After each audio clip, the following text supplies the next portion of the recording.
우리는 지난 시간 바울과 그 일행이 타고 가던 배가 유라굴로 광풍을 만나는 장면을 살펴보았죠.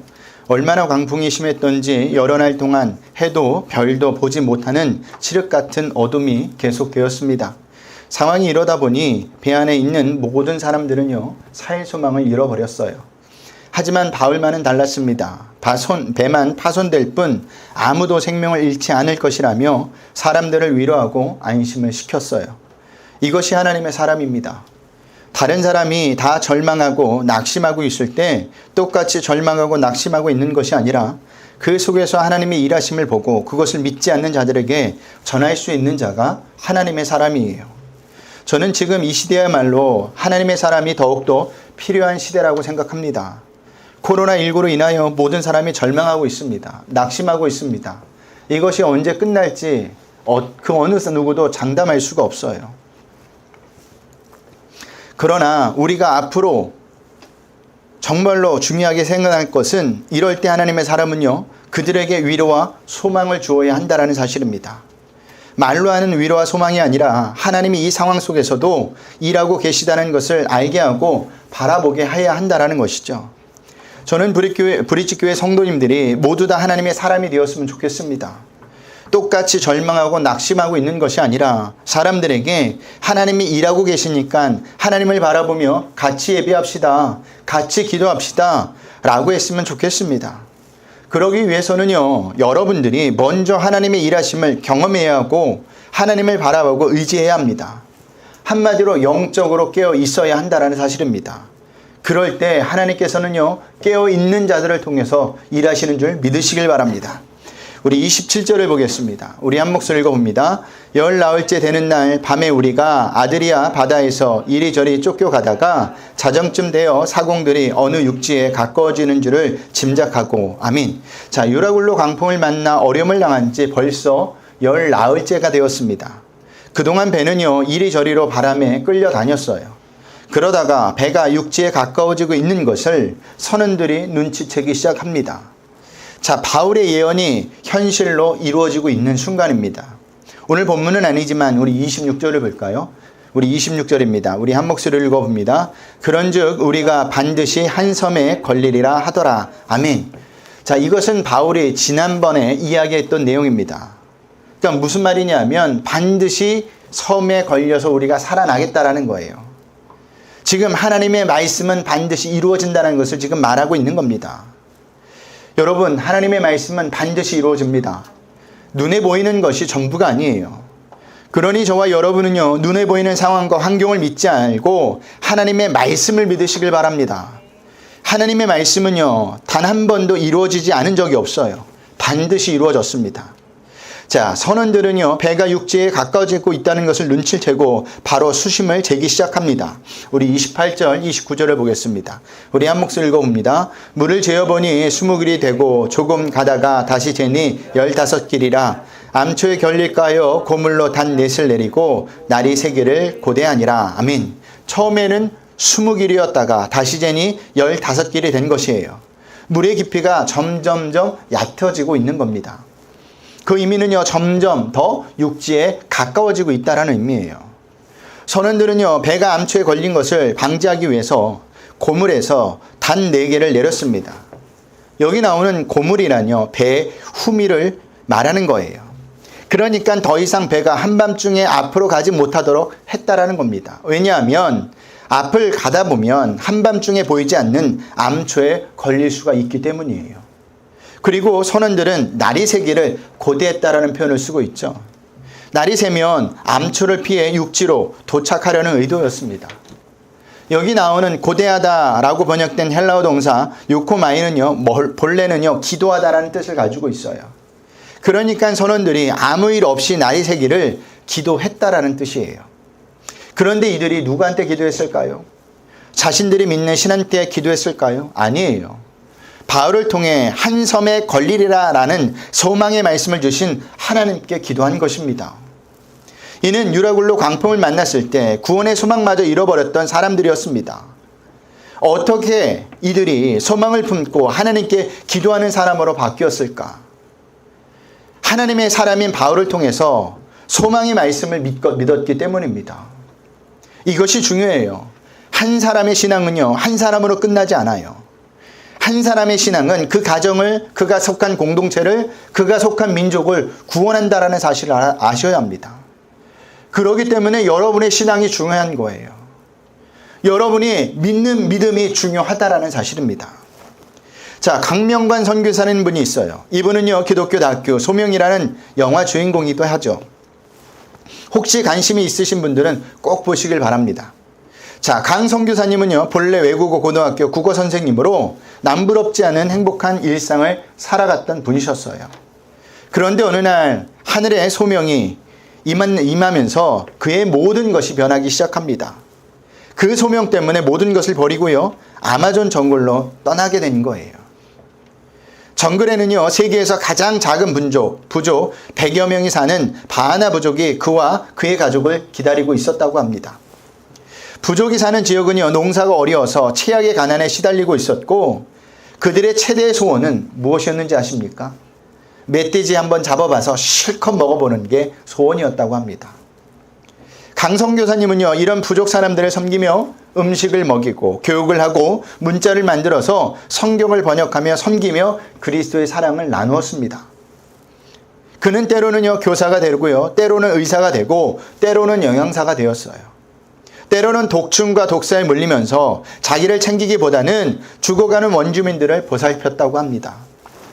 그의 자녀인 예슬이와 한솔이는요, 인터넷이 되고 시설이 좋지 않은 브라질 상파울로 선교사 학교를 보내지 않고, 좋은 그 학교를 보내지 않고 1000km나 떨어져 있는 브라티꽈라라는 정글 학교에 보내는 이유를 묻자, 대를 이어 정글족을 사랑하는 선교사로 아이들이 자라 죽였으면 하는 마음이라고 대답하였다고 합니다. 이 영화를 만든 신현원 감독에게 촬영 중에 가장 어려운 일이 무엇이냐고 물었다고 해요. 그는 촬영 중에 너무 작아서 보이지도 않는 독충들의 공격을 받고 팔다리가 벌집처럼 되었을 때 가장 힘들었었다고 이야기했다는 겁니다. 그러면서 그때 하나님께 기도했는데 하나님이 이런 기도 응답을 주셨대요. 내가 이곳 아마존에 와서 강 선교사의 삶을 영화하며 이 정도의 고통도 경험하지 못한다면 어떻게 그의 사역을 필름에 담을 수 있겠는가? 넌 길어야 한 달의 고통이지만 강 선교사는 언제 끝날지 모르는 고통과 싸우며 선교하고 있으니 이 고통을 잘 인내하며 그 영상을 잘 표현하라는 말씀이었다는 겁니다. 이 다큐멘터리 후반부를 보면요, 아마존 정글 사역 10년의 결실을 엿볼 수가 있는데, 그것은요, 바나바 부족이 이런 고백을 하는 겁니다. 우리는 강 선교사님을 통해 하나님의 사랑을 느낍니다 라는 고백을 했다라는 거예요. 자, 강명관 선교사님 때문에 아마존 바나바 부족이 하나님을 만나고 구원을 받았습니다. 그렇다고 여러분들에게 선교지로 가라는 말씀이 아니에요. 여러분이 있는 곳에서 하나님의 사람으로 살아가라는 겁니다. 하나님이 여러분을 통해 일하실 수 있도록 하나님의 사람이 되라는 거예요. 여러분의 가정에 있든 직장에 있든 또한 어느 나라의 어느 공중도에 속해 있든 거기서 성도로서의 삶을 살아내시라는 겁니다. 그럴 때 하나님은요, 여러분을 통해 일하십니다. 여러분을 통해 하나님의 구원이 여러분의 가정에, 공동체에, 또한 민족에게 임하게 될 것이라는 사실입니다. 그러니 한 주간도 여러분이 어디에 있든지 간에 하나님의 사람으로 살아낼 수 있는 저와 여러분들이 되시길 소원합니다. 자, 속히 날이 새기를 기도하는 선원들이 먼저랄 것도 없이 마치 약속이 난 듯이 배 후미로 모여들었습니다. 뱃머리로 몰려들었어요. 우리 모여든 이유를 30절에 이렇게 밝히고 있습니다. 우리 30절을 보겠습니다. 한 목소리를 읽겠습니다. 사공들이 도망하고자 하여 이물에서 닻을 내려놓은 채하고 거룻배를 바다에 내려놓거늘. 아멘. 자, 우리가 오늘 본문에서 고물, 이물이라는 표현이 나오죠. 이 고물은요, 배, 후미를 말하는 것이고요. 이물은요, 뱃머리 쪽을 이야기하는 겁니다. 자, 선원들은요, 뱃머리에 닷을 내린 척 하면서 구명정을 바닥에 내려놓는데, 그 이유는 구명정을 이용하여 자기들끼리만 도망하려고 합니다. 이것이 인간이에요. 다른 사람들은 어떻게 되든 상관없이 나만 살고자 하는 것이 인간입니다. 보세요. 배를 육지에 잘 정박하기 위해서는요, 선원들의 경험과 기술이 필요하죠. 그럼에도 선원들은 자기들만 살려고 한 것입니다. 다른 사람의 생명은 조금도 생각하지 않았다라는 사실이에요. 이것이 인간이에요. 2017년 9월 27일에 아주 씁쓸한 기사가 동아일보에 실렸습니다. 설교 준비를 하면서 이것을 찾아보는데 너무너무 안타까웠어요. 길에서 돈 뭉치를 습독하고 신고하지 않고 자신들이 가져갔다가 절도 혐의로 잡힌 두 여자에 관한 이야기입니다. 부산에 살고 있던 이 두 여자는 길을 가다가 돈 뭉치를 발견합니다. 얼마를 발견했을까요? 100만 원. 네. 5만 원짜리 지폐가 100장 묶여있는 두 묶음입니다. 그럼 얼마죠? 1000만 원이에요. 그러니까 1000만 원의 돈 뭉치를 발견한 거예요. 근데 중요한 것은요, 이 두 여자가 아는 사이가 아니었어요. 같이 모르는 사이였고 길을 가다가 똑같이 그 돈을 발견한 겁니다. 그런데 그들이 사이좋게 500만 원씩 돈을 나눠 가졌다는 겁니다. 그 돈은요, 당시 77세 노인이 손자들의 대학 등록금을 위해 지난 4년 동안 매달 20만 원씩 모아온 피 같은 돈이었어요. 나중에 절도 혐의로 불구속 입건된 두 여자 가운데 한 여자가 경찰 조서에서 이렇게 말한 것이 알려졌습니다. 내용을 들어보세요. 나는 기독교 신자인데 그동안 너무 착하게 살아와서 하나님이 상을 주시는 줄 알았습니다. 라며 그 돈을 가져갔다라는 거예요. 성도라면 길에 떨어진 동뭉치를 보는 순간 그 동뭉치를 잃고 넋이 나간 사람을 떠올렸어야 합니다. 하지만 그렇게 생각하지 않았다는 것은요, 자신만 생각하는 이기적인 신앙생활을 했다라는 의미예요. 자신들만 살겠다고 구명정을 통해 도망가려고 했던 선원들과 뭐가 다릅니까? 하나도 다르지 않아요. 그런데 문제는요, 이런 생각을 가지고 사는 성도들이 많다라는 사실이에요. 그들은요, 자신에게 이익이 된다면 남이 어떻게 되든 상관없이 서슴없이 범죄를 저지릅니다. 그리고 아주 당당해요. 그래서 오늘날 교회 성도들이 세상으로부터 욕을 먹고 손가락질을 당하는 겁니다. 나는 아니라고 생각하지 마세요. 우리도 그 상황과 환경이 되면 똑같이 행동할 겁니다. 하나님을 믿는다고 하면서 여전히 나밖에 모르지 않습니까? 선원들의 모습이 저와 여러분의 모습이에요. 성도는요, 나만을 생각하는 사람이 아니에요. 나를 통해 다른 사람을 구원시키는 사람입니다. 나를 통해 하나님을 만나게 하는 사람이 되어야 한다는 사실입니다. 그게 성도예요. 그런데 오늘날 많은 성도들이 하나님의 이름을 불러 자기 유익, 자기 만족을 채우는데 급급하다라는 사실이에요. 그것은 성도가 아닙니다. 그런 의미에서 여러분은 성도이십니까? 그런 의미에서 여러분은 하나님을 만난 자이십니까? 그런 의미에서 여러분은 하나님의 백성이라고 자부할 수 있겠습니까? 스스로 답해 보시길 바랍니다. 자, 이것을 지켜보도 있었던 사람이 있었습니다. 누굴까요? 바울이에요. 바울은요, 백부장과 군인들에게 이렇게 경고를 합니다. 우리 31절을 보겠습니다. 우리 한 목소리 읽어봅니다. 바울이 백부장과 군인들에게 이르되 이 사람들이 배에 있지 아니하면 너희가 구원을 얻지 못하리라 하니. 아멘. 자, 그런데 바울은요, 우리가 구원을 얻지 못하리라 라고 하지 않고 너희가 구원을 얻지 못하리라고 하고 있습니다. 왜 너희라는 표현을 썼을까요? 그것은 하나님에 대한 바울의 믿음이 있었기 때문이에요. 바울은요, 하나님의 약속의 말씀, 내가 가이사 앞에 서야 하겠고라는 말씀을 굳게 믿은 겁니다. 그러니까 어떤 일이 발생하더라도 바울 자신은 가이사 앞에 서기까지 하나님께서 책임져 주실 것을 믿은 겁니다. 하지만 바울은 자기만을 생각한 것이 아니라 다른 사람까지도 생각한 겁니다. 바울은 구원을 받을 수 있지만 다른 사람을 구원을 받을 수가 없는 거예요. 그래서 이야기한 겁니다. 만약 선원들이 도망쳐 버린다면 누가 배를 암초를 피해 안전하게 육지에 정박할 수 있겠습니까? 없습니다. 그러니 선원들이 도망쳐 버린다면 꼼짝없이 배에 있는 사람들은 모두 죽게 된다라는 거예요. 그래서 바울은요, 백부장과 군인들에게 이 사람들이 배에 있지 않으면 너희가 구원을 얻지 못하리라고 경고를 했던 것이에요. 이에 백부장은요, 군인들에게 구명정의 줄을 끊어버리라고 명령을 하고 군인들은 백부장의 명령을 이행합니다. 우리 32절을 볼까요? 우리 한 목소리 읽어봅니다. 이에 군인들이 거룻줄을 끊어 떼어 버리니라. 아멘.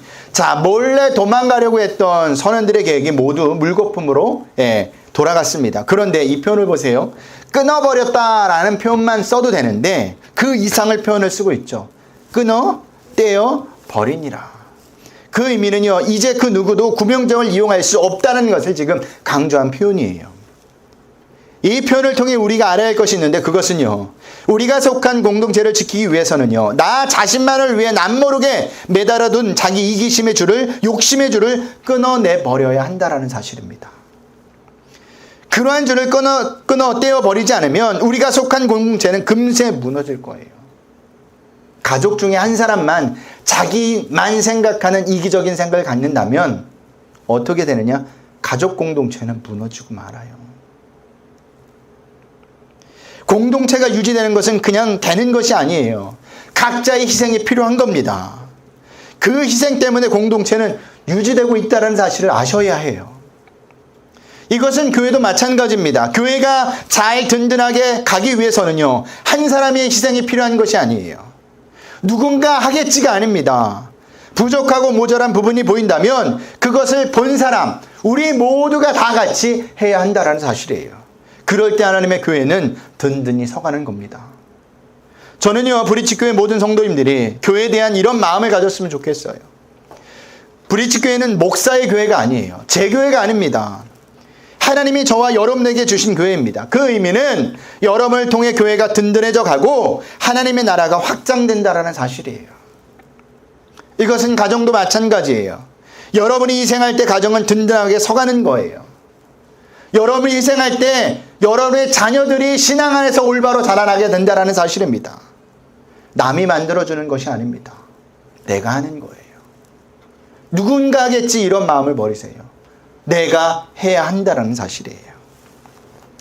자, 드디어 날이 밝아오고 있었습니다. 그때 바울이 여러 사람들에게 음식을 권하면서 이런 말을 하죠. 우리 33절, 34절을 보겠습니다.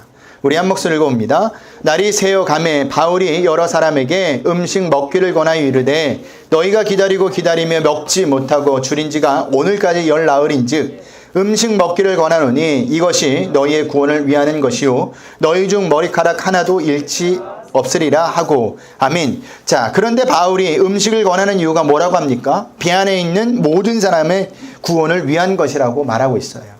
그러면서 너희 중 머리카락 하나도 잃을 자가 없으리라고 지금 말하고 있습니다. 이것은요, 바울이 말을 했지만 바울의 말이 아니에요. 하나님께서 이미 바울을 통해 하신 약속이었습니다. 나중에 보면 알겠지만 하나님의 이 약속은 그대로 이루어집니다. 배 안에 탔던 276명 모두가 머리카락 하나도 잃지 않고 안전하게 배에서 내리게 된다는 사실이에요. 이것을 통해 우리가 알 수 있는 것은요, 하나님이 지키시면 머리카락 하나도 잃지 않는 완벽한 보호를 받을 수 있다는 사실입니다. 이것은요, 바벨론에 사로잡혀 풀무불에 던져졌던 다니엘의 세 친구를 보면 알 수가 있어요. 당시 그들이 들어갔던 풀무불은요, 평소보다 몇 배나 더 뜨거웠을까요? 그렇죠. 7배예요. 얼마나 뜨거웠던지 그들을 사로잡아 풀무불에 집어넣던 병사들은 다 불에 타 죽고 맙니다. 그렇다면 당연히 사드락, 메삭, 아벳느고도 불에 타 죽어야 합니다. 그러나 결과는 어떻죠? 그들이 불에 타 죽습니까? 안 타 죽어요. 그 대신 풀무불 속에서 살아나옵니다. 그것을 본 사람들이 뭐라고 이야기하는지 볼까요? 우리 다니엘서 3장 27절 말씀입니다. 우리 다니엘서 3장 27절 말씀 우리 화면에 나와 있는데 우리 한 목소리 읽어봅니다. 총독과 지사와 행정관과 왕의 모사들이 모여 이 사람들을 본즉 능히 몸을 해하지도 못하였고 머리털도 그을리지 아니하였고 겉옷 변하지 아니하였고 불에 탄 냄새도 없었더라. 아멘. 자, 이게 어떻게 가능하죠? 인간의 상식으로는 도저히 이 상황을 해석할 방법이 없어요. 하지만 하나님이 하시면 됩니다. 하나님이 보호하시면 이렇게 완벽하고 완전해요. 하나님이 보호하시면 해함도 상함도 있을 수 없어요. 털끝 하나도 상하지 않습니다. 그래서 시편 기자는요, 낮의 해는 물론이고 밤의 달조차도 해하지 못한다고 기록하고 있는 겁니다. 누가 복된 사람일까요? 국가적 차원에서 보호를 받는 사람일까요? 권력이 있는 사람의, 권력을 가진 사람의 보호를 받는 사람일까요? 아닙니다. 시편 기자는요, 야곱의 하나님을 자신의 도움을 삼는 백성이 복이 있다고 고백을 하고 있어요. 여러분은 이 고백에 동의하세요? 정말 이것을 인정하십니까? 그렇다면 어떤 문제를 만나도 걱정하지 마셔야 합니다. 그 대신 모든 것을 하나님께 맡기셔야 합니다. 그것이 하나님을 자신의 도움으로 삼는 백성이라는 사실입니다. 저는 여러분들이 하나님을 나의 구주, 나의 하나님, 나의 모든 것을 지키시는 분이라고 인정하며 살 수 있기를 소원합니다. 우리가 우리의 생명을 지키지 않아요. 우리가 우리의 재산을 지킬 수 없어요. 하나님이 지켜주셔야 한다는 사실이에요. 돈을 열심히 벌던 사람이 갑자기 아프면요, 모았던 돈들보다 훨씬 많은 것을 잃게 됩니다. 저희 어머니가 이런 고백을 하더라고요. 아버지가 돌아가시고 나서 두 아들을 놓고 살아갈 것이 막막했다라는 거예요. 어떻게 먹고 살까? 38살 된 젊은 과부죠. 근데 지나오고 나서 이야기하는 것이 무엇이냐면 하나님의 은혜로 살았다라는 겁니다. 그러면서 고백하는 것이 무엇이냐면, 만약 내가 아프기로도 했다면 어떻게 할 뻔했겠니? 이런 말을 하시더라고요. 그러니까 저희를 키우는 동안 단 한 번도 아프지 않았대요. 병원에 간 일도 없었다고 이야기하십니다. 저희 어머니가 저희 가정을 지킨 게 아니라 하나님이 저희 가정을 지킨 겁니다. 이것이 믿는 사람들의 고백이에요. 하나님을 나의 하나님으로 삼는 백성이 복 있는 자입니다. 그런 자들이 정말 하나님을 믿는 자라는 사실이에요. 자, 음식을 배부르게 먹고 배의 무게를 줄이기 위해서 마지막 식량까지도 바다에 버리게 됩니다. 점점 날이 밝아지자 어느 섬인지는 알 수 없지만 경사진 해변을 발견한 후 그곳에다 배를 댈 수 있는가를 의논하고, 그리고 내렸던 닷을 끊어버립니다. 이렇게 한 것은요, 바람의 힘을 빌어 배를 최대한 해변 가까이 대기 위해서였어요. 하지만 배는요, 두 해류가 합류하는 곳을 통과하다가 그만 모래 속에 처박히게 되고 더 이상 움직일 수가 없게 됩니다. 근데 그게 끝이 아니에요. 심한 파도 때문에 배의 후미가 깨어져 나가기 시작한 겁니다. 아주 급박한 상황이 온 거예요. 그때 군인들이 가장 먼저 생각한 것이 무엇일까요? 오늘 본문을 읽어보면 제수들이 도망칠 수도 있겠다라는 생각을 갖고 모두 죽여버리자라는 생각을 갖습니다. 왜 이들이 이렇게 생각하느냐? 로마 군법에 따르면 제수를 놓치게 되면요, 그 제수의 죗값을 경비병이나 호송병이 대신 받게 되었기 때문입니다. 만약 제수가 한 명이라도 도망친다면 그 책임은 군인들이 져야만 하는 거예요. 그래서 차라리 그럴 바에는 제수들을 다 모두 죽이자는 결정을 한 겁니다. 그런데 그때 백부장이 막아서죠. 그 이유를 성경에 이렇게 적고 있습니다. 우리 33절 34절을 보겠습니다. 우리 한 목소리 읽어봅니다. 백부장이 바울을 구원하려 하여 그들의 뜻을 막고 헤엄칠 줄 아는 사람을 명하여 물에 뛰어내려 먼저 육지에 나가게 하고, 그 남은 사람들은 널조각 혹은 배 물건을 의지하여 나가게 하니 마침내 사람들이 다 상륙하여 구조되니라. 아멘. 자, 바울을 구원하기 위해서였다라는 거예요. 자, 백부장이 왜 바울을 구원하려 했을까요? 바울에게 호감을 가져서요? 아니면 위기에 대처하는 바울의 신앙에 도전을 받아서였을까요? 아니에요. 그것은 바로 하나님께서 백부장에게 바울을 구원하려는 마음을 주셨기 때문입니다. 이것은 제가 주장하는 것이 아닙니다. 사도행전에 기록한 누가의 주장입니다. 자, 어떻게 그것을 알 수 있느냐 하면 뭐뭐 하려 하여라는 단어가 그것을 증명하는데, 이 단어는요, 신약 성경에서 주로 사도의 명령이나 하나님의 뜻을 나타내는데, 그리고 하나님의 영원한 계획이나 하나님의 주권적인 뜻을 나타낼 때 사용되었던 단어입니다. 그러니까 사도행전인 저자인 누가가 이 단어를 지금 의도적으로 사용하고 있는 거예요. 하나님의 주권적인 계획과 역사로 말미암아 백부장이 그러한 행동을 했다는 것을 표현하기 위해서 쓰고 있다는 사실입니다. 그런데 결과적으로 바울만 살린 것이 아니에요. 그거는요. 배에 타고 있던 모든 죄수도 살렸다라는 사실입니다. 즉 하나님의 약속인 너희 중 머리카락 하나라도 잃을 자가 없으리라는 말씀이 그대로 지금도 이루어져 가고 있었다라는 사실이에요. 그 덕분에 모든 사람이 무사히 다 내리게 된 거예요. 이처럼 하나님의 말씀은 믿을 수 있는 겁니다. 하나님의 말씀은 반드시 이루어지는 거예요. 말씀을 마치겠습니다. 제가 두 가지를 말씀드렸습니다. 먼저는 하나님의 사람이 되라는 거예요. 하나님의 사람이 될 때 우리가 속한 가정이, 공동체가, 나라가 하나님을 만나게 되는 겁니다. 하나님은요, 당신을 믿는 사람을 통해서 일하세요. 하나님은 분명히 일을 하시는데 사람을 통해서 일하신다는 사실을 아셔야 돼요. 근데 어떤 사람은요, 하나님을 믿고 따르는 사람, 하나님을 신뢰하는 사람을 통해 일하신다는 사실입니다. 그 다음은 하나님의 지키심은 완전하고도 완벽하다라는 사실입니다. 하나님이 지켜내는 사람은요, 그 어느 누구도 그 어떤 환경도 해할 수 없습니다. 그러니 저와 여러분은요, 하나님을 자신의 도움으로 삼는 백성이 되어야 합니다. 그리고 하나님을 전적으로 의지해야 합니다. 우리의 인생은 누가 지키신다고요? 하나님이 지키세요. 한 주간도 이것을 잊지 않고 하나님 안에서 승리하시는 저와 여러분들이 되시길 주님의 이름으로 부탁드리겠습니다.